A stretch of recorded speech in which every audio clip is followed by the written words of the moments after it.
Hebrews 5:11 through 13. Distinguish good from evil.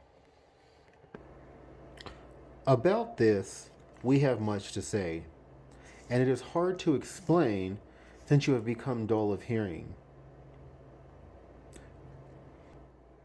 Many of you beautiful born-again TIs who watch my channel, you have become dull of hearing. You refuse to pay your tithes and offerings and help the poor because you do not have faith in God, you have faith in money. It is a very, very serious sin. Matthew 25, if you help the poor, you will go to heaven. If you don't help the poor, you will not.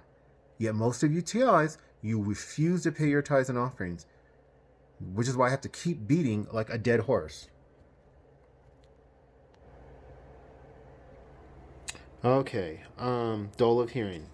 For though by this time you ought to be teachers, you need someone to teach you, again, the basic principles of the oracles of God. These are just the utterances of God, so His Word. Okay, you need milk, not solid food.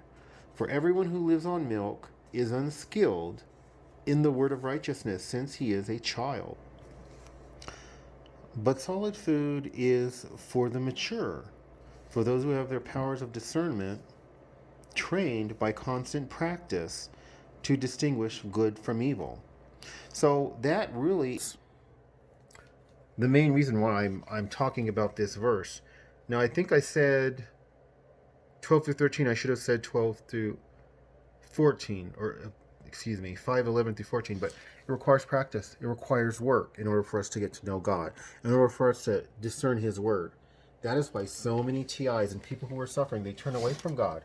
Suddenly, God's not enough. They need to turn to this, that, and the other. And then Jesus, too. They're like those people who think that they can be saved by going to this religion and that religion and that religion, and they've got it all covered so that when they die, one way or another, they're going to go to heaven. There's one way to get to know God, and that's through Jesus Christ. And there's two things you do to get to know God. The first, I'm going to say it straight up, tithes and offerings, helping the poor. Many of you TIs, you just don't have faith in God. People who are suffering, you don't have faith in God. The more you suffer, the more you want to spend money to alleviate your suffering, when it is God who will alleviate your suffering. Rather, you should alleviate other people's suffering with your tithes and offerings, making sure they go to the poor. Ask God to lead you in this, and He will alleviate your suffering. And then seek Him through prayer, fasting, reading His Word, and praising Him. And you will get to know Him, and you will get to know that there's nothing that money can do for you. If you sacrifice it and you help people in the third world, or folks who are homeless, or foster kids, someone who really needs that money, you will be so blessed. But it's going to take practice, and it's going to take work on your behalf, and it will ultimately take sacrifice.